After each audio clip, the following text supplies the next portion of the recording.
Good evening and welcome everyone to Comics Week in Review, where we talk about everything happening in the comic book universe. I'm Steve McGauley, editor-in-chief of TMStash.com, and with me as always is my wonderful crew of TMStash, Ed Garrett, Joseph Gagel, Nick Duran. How are we all doing tonight? Doing great. Hey guys.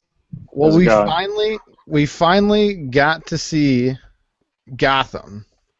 And while I was very skeptical with Fox having the power of Gotham, I just have to say that it was awesome.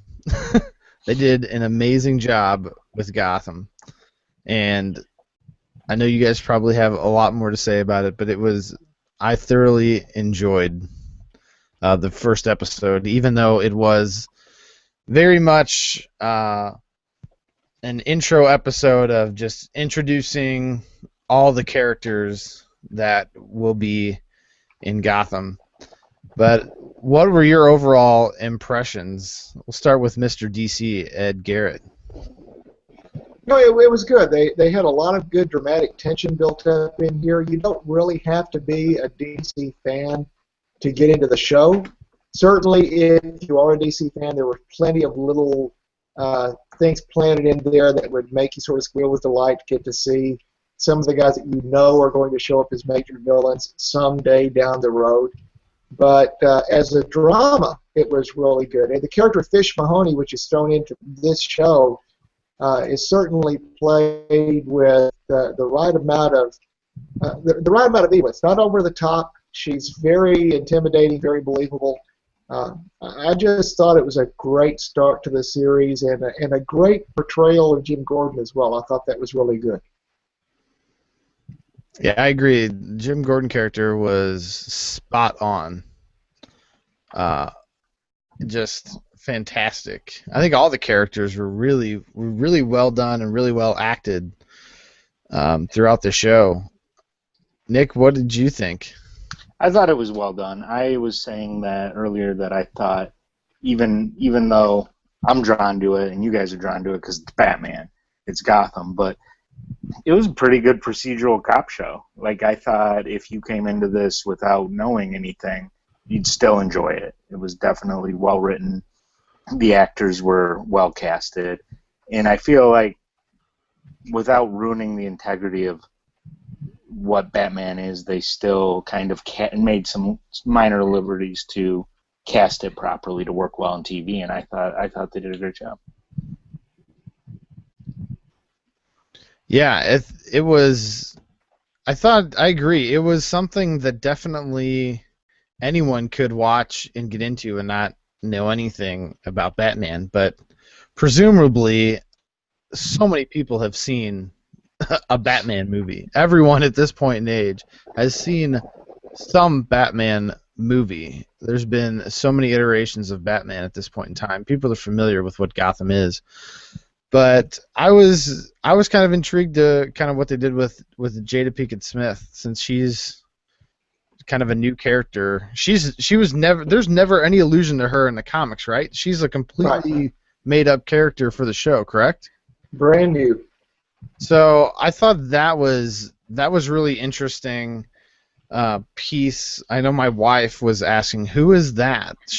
Because she doesn't read comics, but she knows Gotham, and she was not picking up who she was, even though she picked up on every other character, which was a huge thing for me, that my wife, who's not a comic book reader, who is a complete nerd but not a comic book nerd, and she picked up instantly on who each and every character was right away.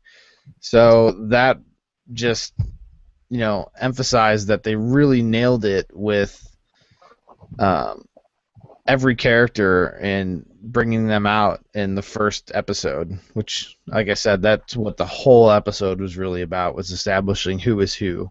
I thought the Penguin was a really cool character in the show, and I like that he kind of came to the forefront. What were your thoughts on Gotham? Joe, are you still with us? Yeah, Yeah, I liked it. My favorite casting, aside from the Penguin, was Harvey, the partner of Gordon. I've liked that guy as an actor. I've seen him in a bunch of stuff, and I thought he was a very integral role. I liked how I kind of like how he's kind of bringing Gordon in and showing him the ropes, even though he's kind of a little dirty. But I think Gordon's going to shine him up and maybe turn him into one of the good cops eventually. And kind of like Nick said, I really did enjoy the cop, the grounded cop aspect of it. And I kind of hope they're able to stick to that because the things they did really worked. And the other kind of neat thing was how you got to see a lot of things from the I guess you would call her Catgirl, her perspective as she kind of saw the events of the day unfold for the various characters. So I thought it was a great opening, and I hope they're able to keep that steam as the series moves on. That was an interesting thing to place her in Crime Alley to see what was going on. Mm-hmm. And in some respects, you're seeing the whole series through her eyes, at least in that first episode. So the only part I was worried about was, in effect, they're placing her a little bit older than Bruce Wayne. We don't know how much older. And in the comics, they've been more or less the same age, but still, I like what they're doing there. It's an interesting little twist. It gives them a chance to frame the story in a different way. It'll be interesting if they continue to tell the story through her eyes, or if from week to week we get to see the story from different people's perspectives. I still think the story mainly is going to evolve around Gordon and Harvey, and Ben McKenzie, who plays James Gordon, and Donald Logue, who plays Harvey, are both amazing. I thought Donald Logue for that character is awesome. He is such a great actor, especially even just to have in the TV space in general. He was amazing in Sons of Anarchy and is every bit as good in Gotham.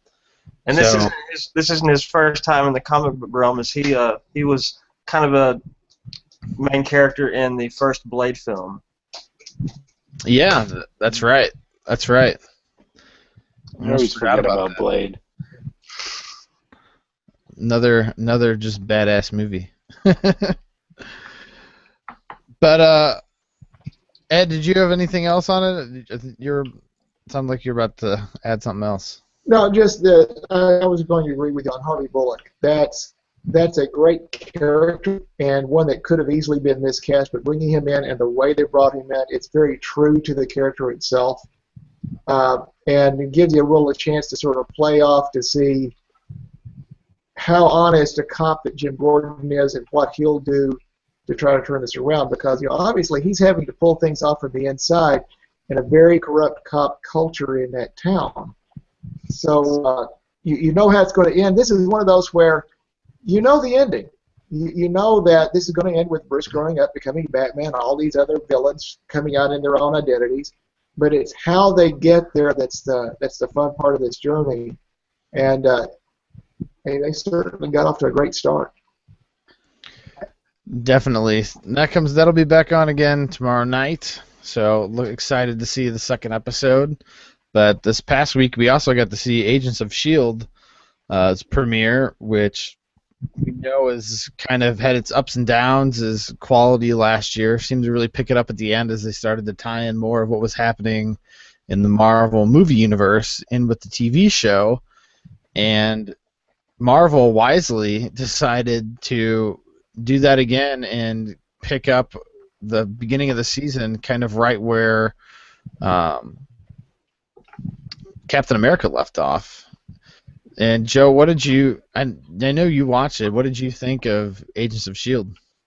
I thought it had a really good opening. The opening sequence where we see Captain America's band of fighters from the first film, the first Avenger, including Dum Dum Dugan and Agent Carter as they raid a Hydra facility post the defeat of the Red Skull, which has a lot of experimental and dangerous items that they have collected over time, and it kind of brings it to the current story with a really good story involving a little higher up on the level of villain in The Absorbing Man, which I thought was done really well, and I kind of hope he becomes this season's Deathlock, maybe a recurring villain that we'll see throughout the series.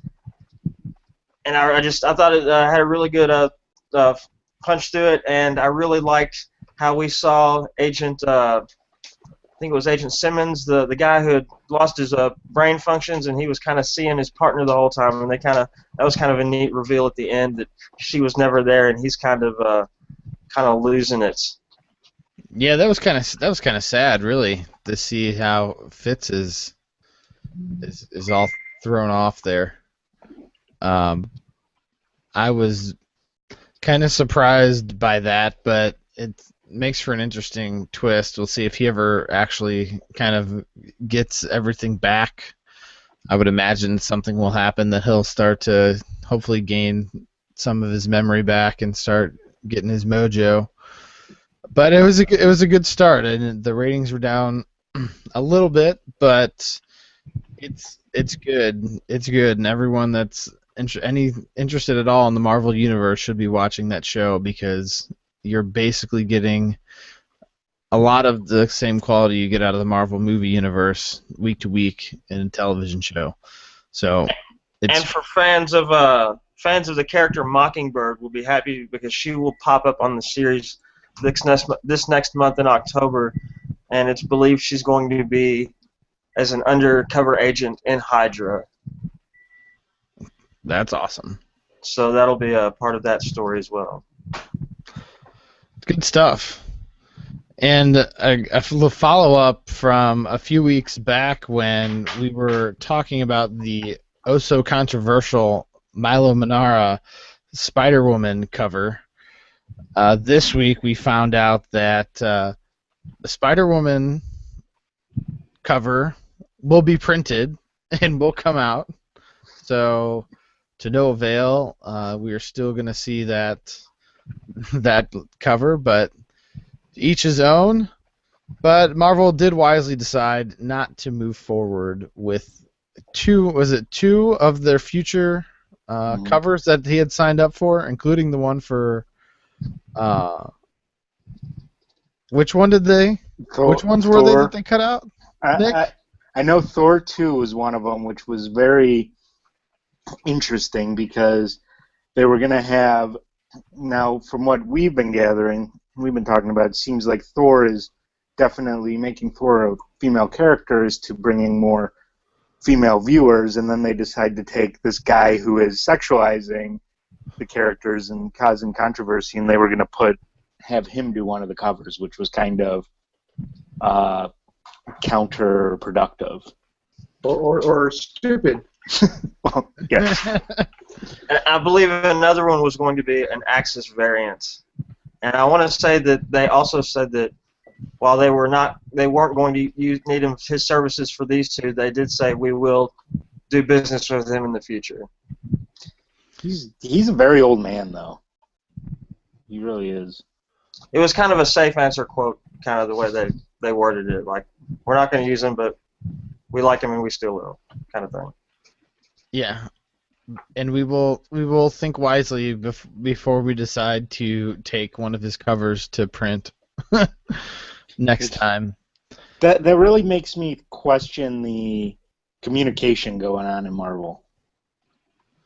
Yeah, I'm sure there's a lot of moving parts, but it's kind of interesting to see how that one kind of slipped through that way, with Marvel trying to take their whole universe in a direction of bringing in more female readers with more female characters, and yet that they decide to go with such a risque Spider-Woman that is not necessarily going to draw in many female readers, but just keep catering to the male readers, which is kind of the opposite of what I think Marvel wants to do in the end. So, yeah, it's. I'm sure their marketing department is not is not having as much oversight on some of these things as the comic side has. So, see how it moves forward, but at least they decided to take a step in the right direction and let somebody else draw the new Thor cover. Thank goodness, because that's such a huge cover for the series. But moving on from Marvel, and we had another big week in DC. And Ed, what can you explain everything that's happening in the New 52 this week? Because I don't even think I could wrap my head around it all. It goes beyond the New 52. There's a lot of folks who've been wanting to see the old DC universe come back, and it looks like if you want to see the pre-New 52 universe come back, yeah, you'll probably be able to see it, but that's not all. If you get Super Doom #2, which came out last Wednesday, at the end of that, there's a splash page that sort of shows splinters of different worlds coming out, where you see even pre-Crisis on Infinite Earths worlds. You get to see an OMAC that's not blue. You get to see the new Teen Titans back when Dick Grayson was wearing the huge disco collar and Cyborgs was wearing shorts. So you get to see the Justice Society from the Golden Age. You get to see the Batman from the universe where he was a vampire. You get to see the Flashpoint universe with that version of Aquaman fighting that version of Wonder Woman. You see Superman wearing red shorts. I mean, that's not all. So apparently for years when everything's changed, when you went to Crisis, when you went to 0 Hour, when you went to the different other crises, they always sort of gave you the attitude of, you remember that old stuff? It doesn't exist anymore. Now they're saying, you remember that old stuff? Yeah, it's still around. It's just on one of the multiverse Earths. You just have to guess which one.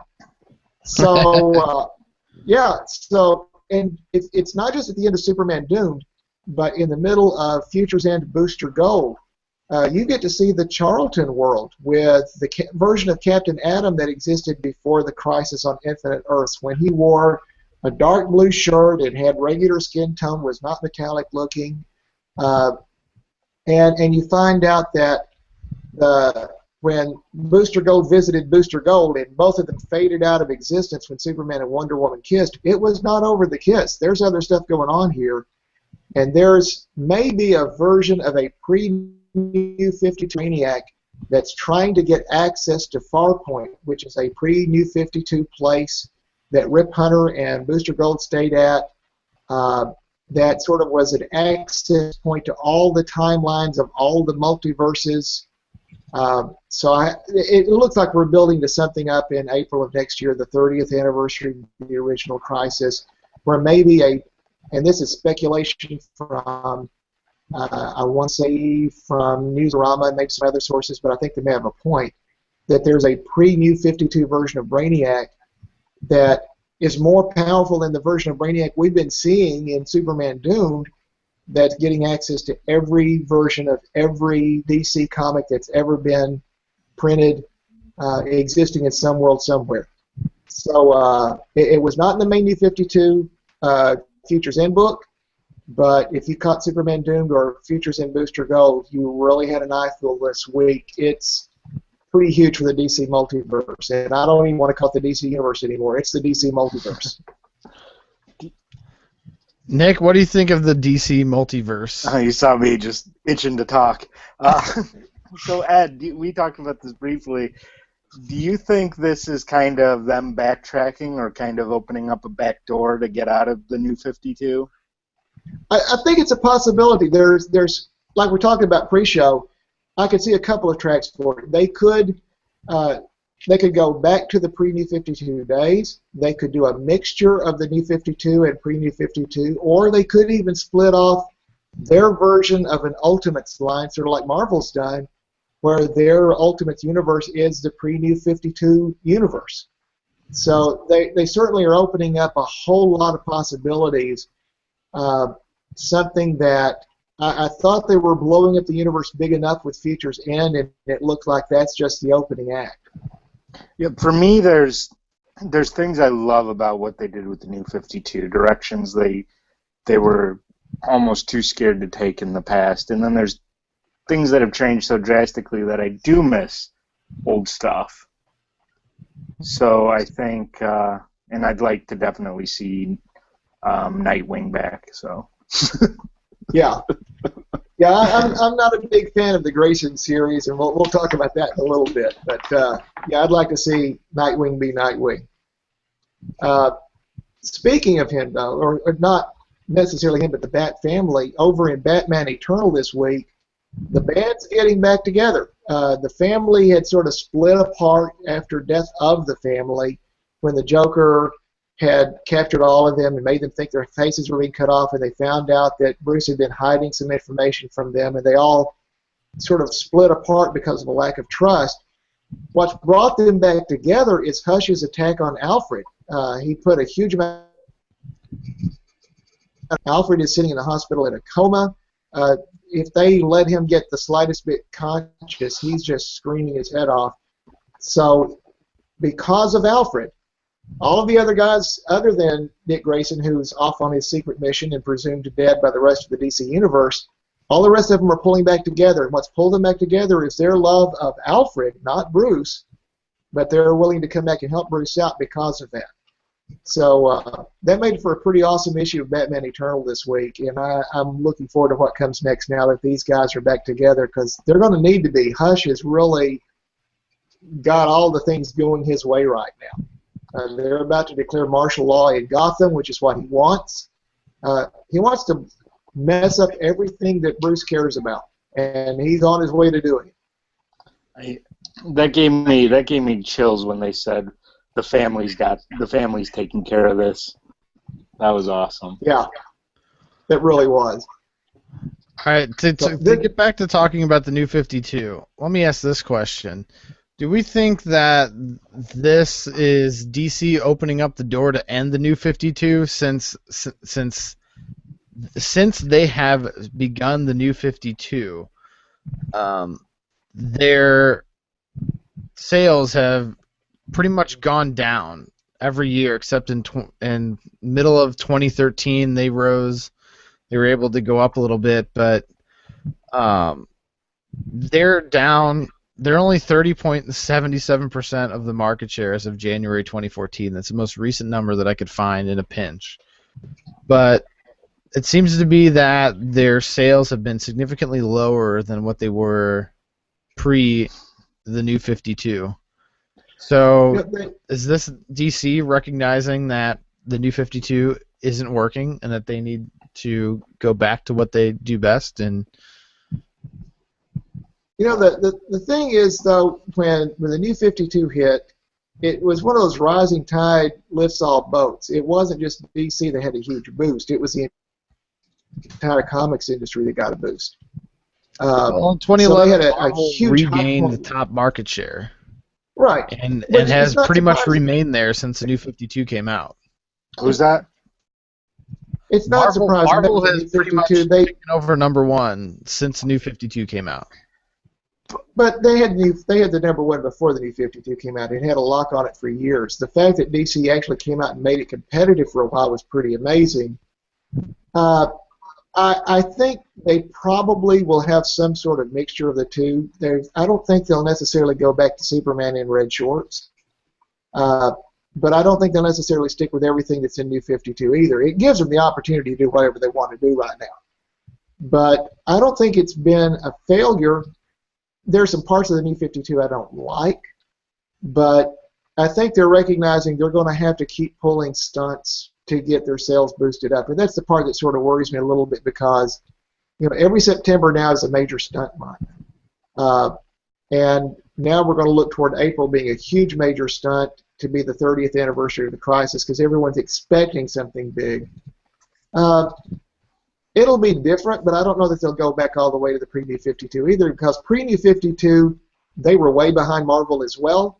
And frankly, some of their books may not be selling great, but overall, I think they're selling probably more units than they were pre-New 52, even with the drops since they've had Marvel take back over. I think so, yeah. I think one of the big things also that we need to take into account, which we've talked about, Marvel is destroying DC in the movies. So Marvel's much more popular. Mine is Batman, and I bet you, I don't know the sales, but Batman's always solid. That's the thing is Batman's their one really thing they can count, which is why there's like a Batman everything that's out there. There's even coming out this coming week Gotham Academy, which is, if it weren't for the tie to Gotham, it wouldn't have anything to do with Batman. It is a, let me find the quote on this thing, because it tickled me when I read this thing. I saw that one. Yeah, it is a teen drama set in the shadow of Batman and the craziness of Gotham City. In other words, it is about as loosely tied to Batman as you can get. But, you know, that's how they sell. If it's got a bat on it, it sells. You know, I'm surprised they don't find a way to tie everybody else to it. You know, like the Bat Lanterns or the Batman versus Superman. or Wonder Bat, or, you know, they give them time to come up with something. I keep waiting for Batmite to get a series. I don't know if y'all remember Batmite. No idea who that is.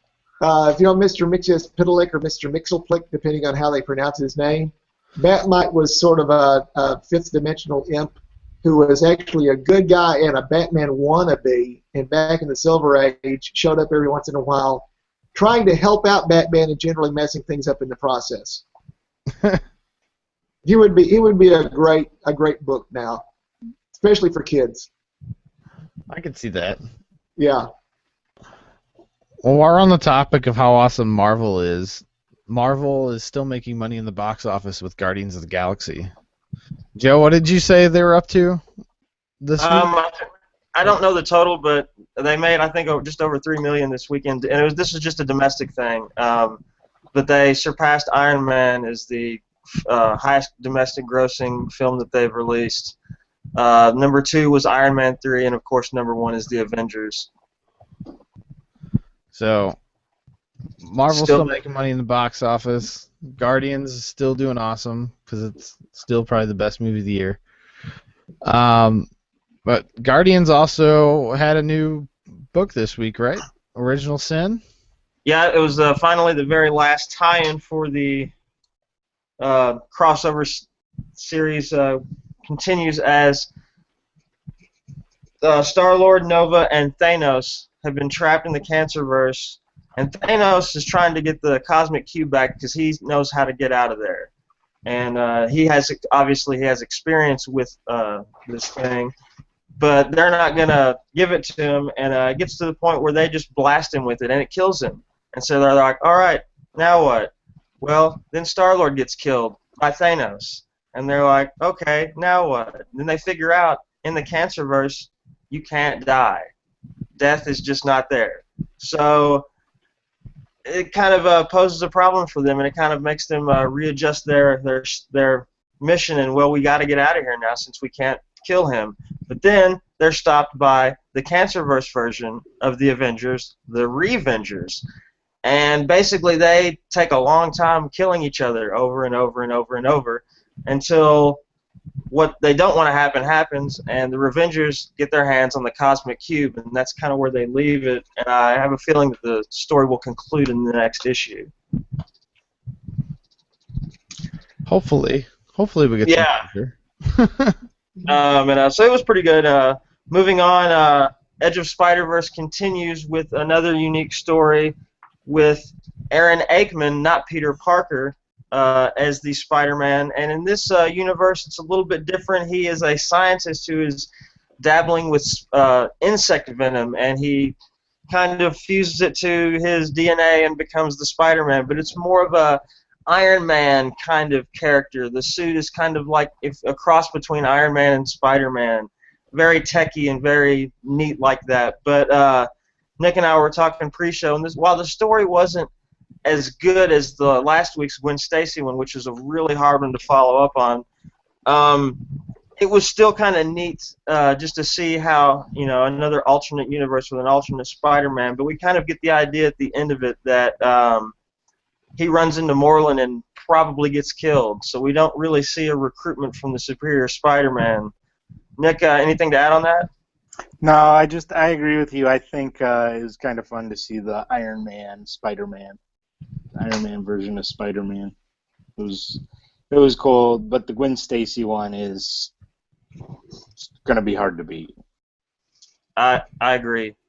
We had a couple March to Axis books real quickly, and Magneto number 10.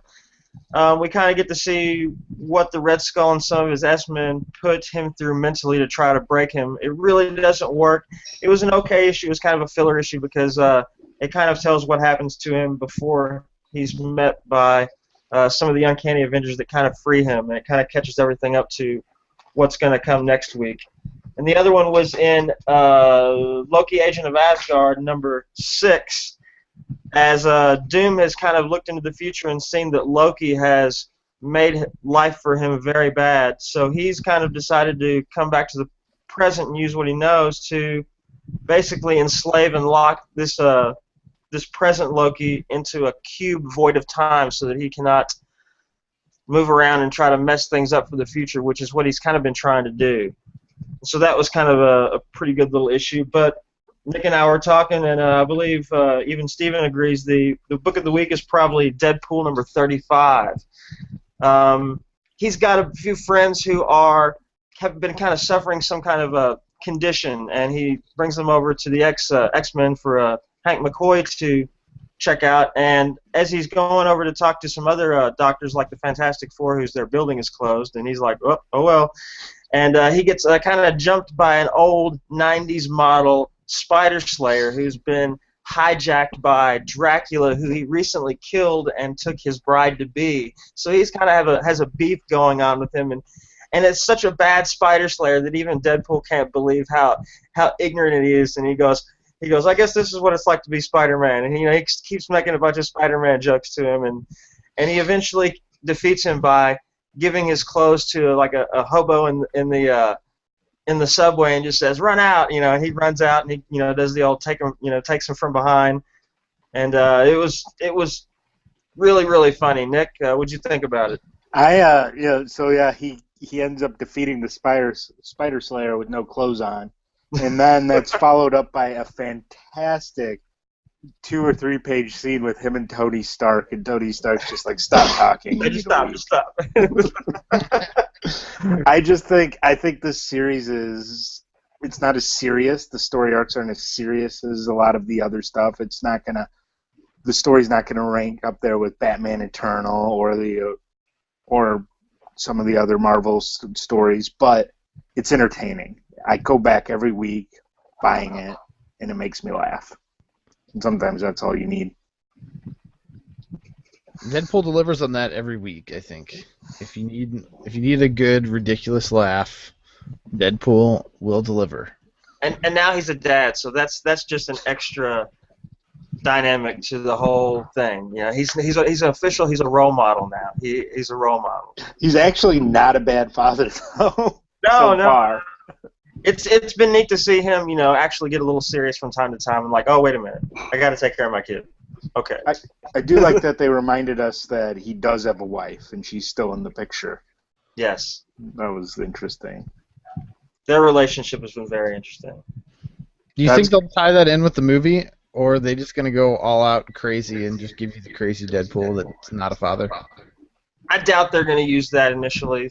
I think they'll try to go with the humor and try to work the violence in the way they can. But I think, like I've said before, if they can make it anything like that clip that was leaked, a month or so back, if it's anything like that with the humor and the dialogue, it'll be a home run, I think.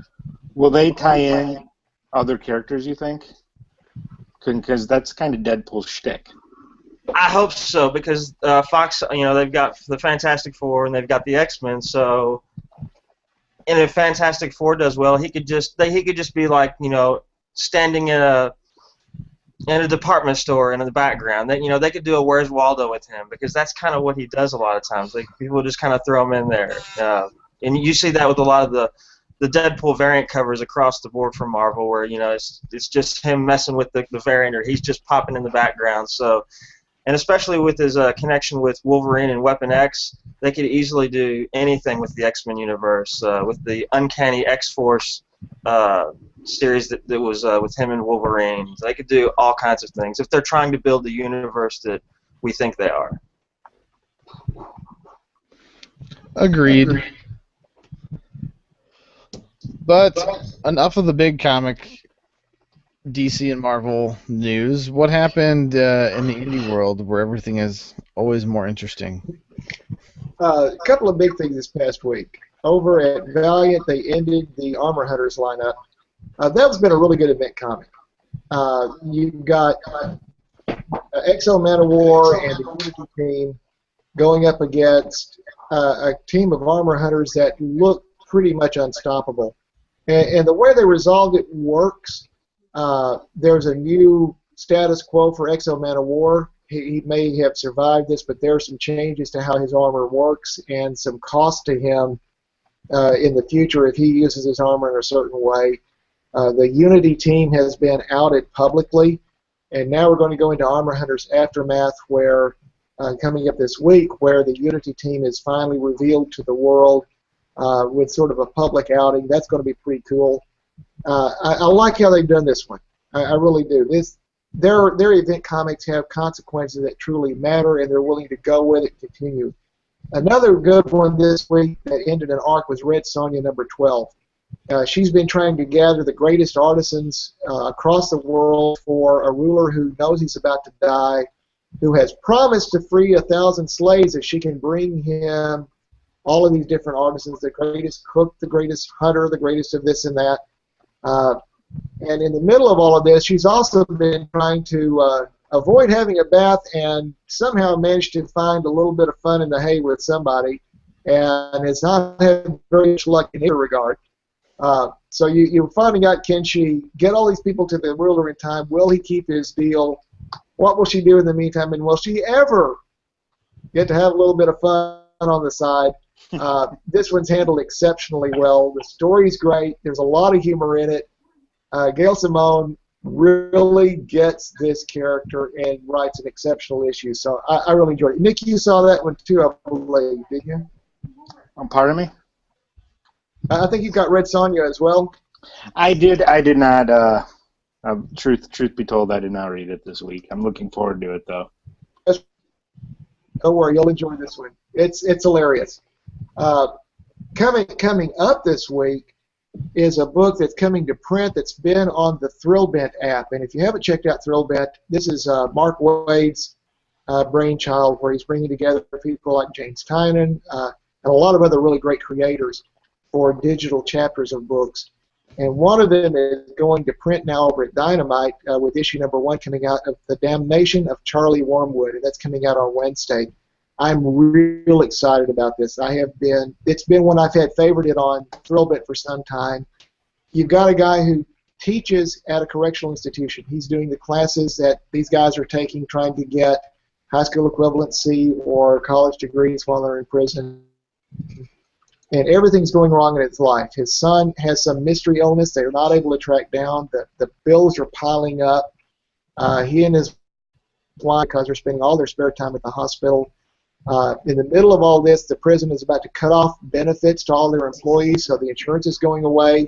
What's he going to do? And he's offered an opportunity to get a lot of money if he'll just help out with something that's not very kosher, and his life just spirals out of control after that.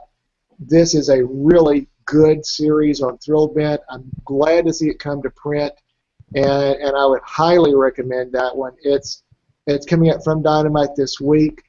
If we're looking at some of the others that are coming out, Boom has Cloaks number 2 and Suicide Risk number 18 and The Woods number 6 coming out. Those will be great.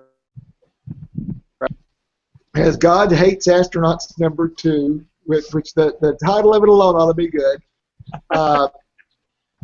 Morning Glories is coming out. Nailbiter number 6. Outcast number 3 is coming out. Protectors number 9. Walking Dead 132 and Witchblade 178 is coming out. Over at Dynamite, besides The Damnation of Charlie Wormwood, you've got Vampirella number 5 coming out. IDW's got more Teenage Mutant Ninja Turtles. What more do you want from there? Titan has Doctor Who, the 11th Doctor number 3 coming out. Valiant has Armor Hunters Aftermath number 1 and Bloodshot 24 coming out. And then if I can circle back around real quick to DC, so I'm doing some next week issues. Action Comics 35 has the Doomed Aftermath, and I'm real interested to see what they do here. If you read Doomed #2, you'll know what place they left Superman in, and I don't know how they're going to ride him out of that one. Batman Eternal comes on with issue 26, where martial law has been declared in Gotham. Detective 35 has it's the first of a two-part with some guest creators about a plane full of dead passengers that arrive at Gotham Airport, which ought to be pretty cool. Grayson #3 has Dick Grayson with a gun again, but wondering if he's going to pull the trigger. The Rise of Arrow are taking over Green Arrow with issue 35, which ought to be pretty cool.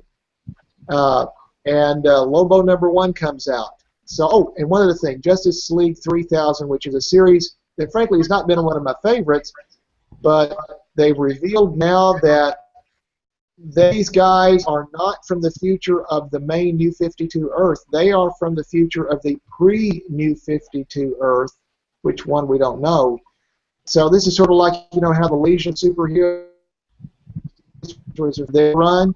Now we're realizing it's also not really the future of the New 52. So, you know, more clues as to how Multiversity is going to play into not only the present storylines, but into Future Zen and into whatever comes up in April. Awesome. Lots of stuff to look forward to. Definitely looking forward to The Walking Dead next week. Personally, glad we got Armor Hunter. Armor Hunter's good. I've been picking through that a little bit. Yeah, their aftermath is going to be cool because that's where everyone's gathering around. Just a preview of that is they're getting ready to announce the Unity team to the world, and everyone's gathering around. It's almost like a Grateful Dead concert. Everybody's gathering in there. Can't wait to see these guys coming out. So it'll be an interesting book. Yeah, as a Marvel guy, I'd like to say that Armor Hunters has given me a newfound respect for Valiant. To me, after all this, I've considered them #3 in my opinion. And as far as, you know, after the big two, I think they're the big players now because the universe they've built and connected, especially in this one, is just unique. You know, you don't see characters in stories like this, and they've got more of my attention, and I really like what they've been doing. And just so you know, Ed, I'm going to get Lobo next week. Sounds cool. Yeah, Valiant gives you more. They don't give you a lot of books, but what they give you is consistent quality. And you're going to go for Lobo, huh? Yeah, I like the main man, and I kind of like what it looks like they're gonna do with them. So I'm gonna give it a shot. It's a newer Lobo, though, right? Yeah. But the newer Lobo goes up against the older Lobo, so this is going to be. I don't. Well, Joe, what else should we have coming? Be interesting. What do we have coming from Marvel? We got a pretty big week this week. The Edge of Spider-Verse will continue with their 4th issue. It looks like it's going to be kind of a monster story with a horror twist. I'm not too sure. We'll talk more about that next week. A new series starts, not really a superhero series, but it's called Men of Wrath by Jason Aaron, and it's kind of like a Southern hitman story. Looks like it might be good for people who like that kind of stuff, not, you know, superhero-like. Fantastic Four Annual #1, Spider-Man 2099 #4. The March to Axis will continue with Uncanny Avengers #25, which should be exceptional. Captain America #25. The cover says who will be the new Captain America, so I think we might get to see Falcon as Captain America in this. If we do, it might be towards the end, like a little cliffhanger thing to really show him in the next one. Looks like we're going to see Thor #1 this week. Should be another big #1 for Marvel with the new female Thor. Hopefully we'll get to see how and why she's Thor and why Thor isn't Thor, and if his name will be Thor. Legendary Star-Lord #4. Bucky Barnes, Winter Soldier #1. After the events of Original Sin, he ended up taking Nick Fury's place as the new Man on the Wall, and I think this series will kind of show what he's going to be doing and taking the Defense of Earth forward. Silver Surfer #6. And we got the Death of Wolverine #3. Let's not forget about him now. Logan's he's already dead, but not yet. There was a nice spoiler in Deadpool. It was funny. Yes. Yeah. Real quick, Storm gets off the plane and he says, like, apparently this book takes place, I guess, after he's dead, and he says, "Sorry about Wolverine," and she's like, "What do you mean?" He's like, "Oh, spoiler alert."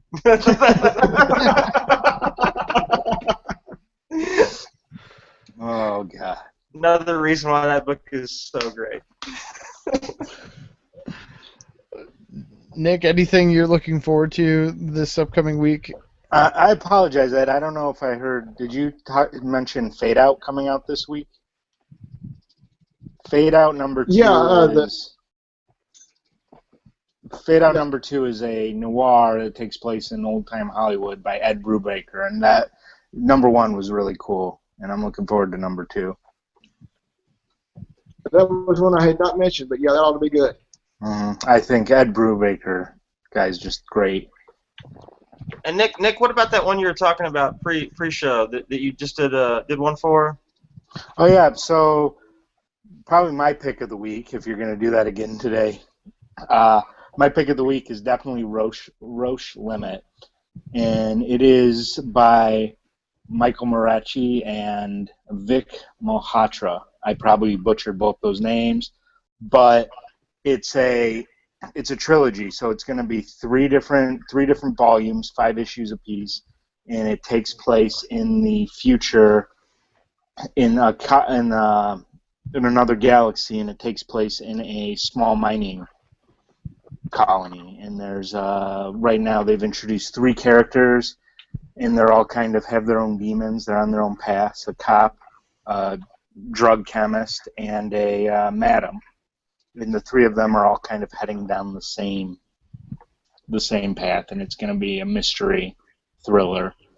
And I think they're going to kind of create this own universe with these volumes, so I'm pretty excited. I think it's very well written, and it builds up that suspense that made you like, oh man, it's over, I have to wait another month.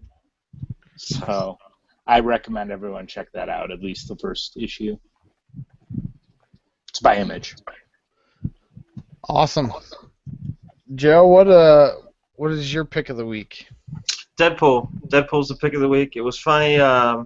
It's as much as I like stories, like Magneto would probably be my second pick because I like what's going on in the Axis, especially with him and his character. But Deadpool has just been really good because he doesn't have to be in the continuity to be great, and they can just tell one-shot stories every week if they want to, and it's great. It's written well. It's funny.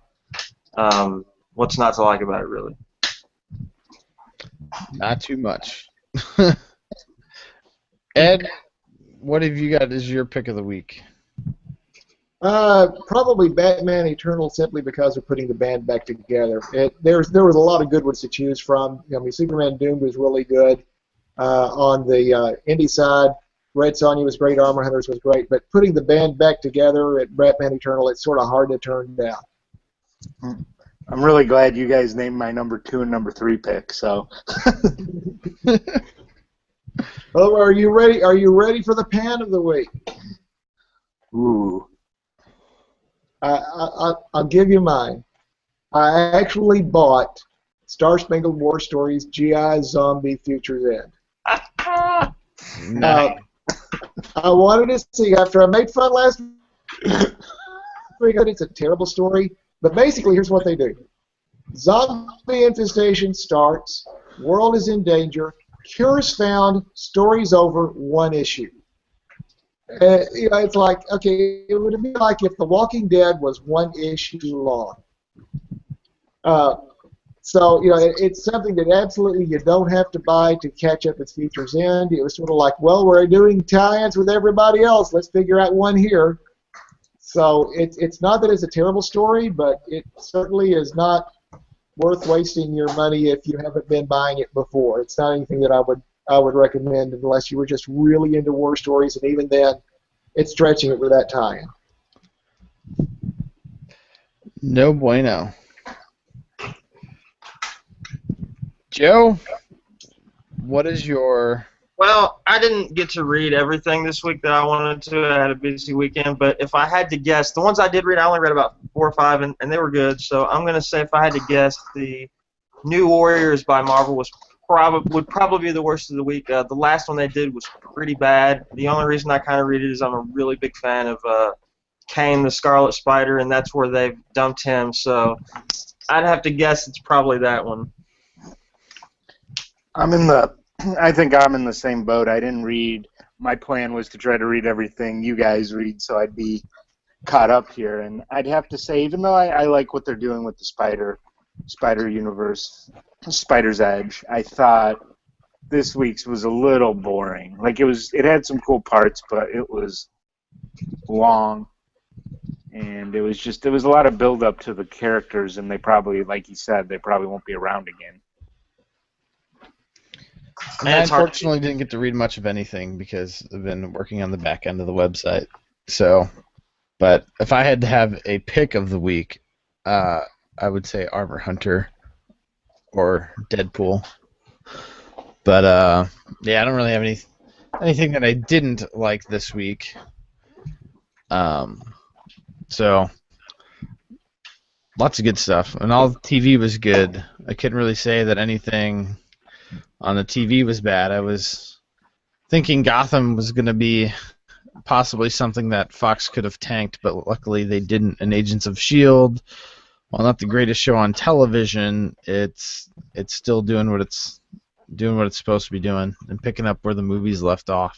And with Flash, Arrow, and Constantine coming up, comic shows are going to have a pretty good grip on nightly show, maybe almost every night of the week, just about. It's them versus Chandra Rhimes. Yeah. Yeah, there's so much comics now, or everywhere now, and that's why it's so hard to just say that this show's about comic books and not much more of the comic universe that we live in now, since every media available to us evolves around the comic book world. So it's really exciting to be a fan of all of this and be able to just absorb all of these different avenues of comic universes, from TV to movies and books we get every week. So it's exciting, and there's a lot of it to keep up on. So if you want to keep up with everything that's happening, you can always find us on TMStash.com, keeping you up with the latest news here every Sunday night, wrapping up what we found this week and what to look forward to next week. We still have one more week before Arrow and the Flash debut, so we'll get to preview that a little bit more next week. And so that would be something to look forward to. But thanks so much, guys, for being with us tonight. It's always exciting to be able to sit down and chat about all the exciting news in the comic book world. So keep reading the Stash and check out TMStash.com for all the latest news. Have a good night. Thank you.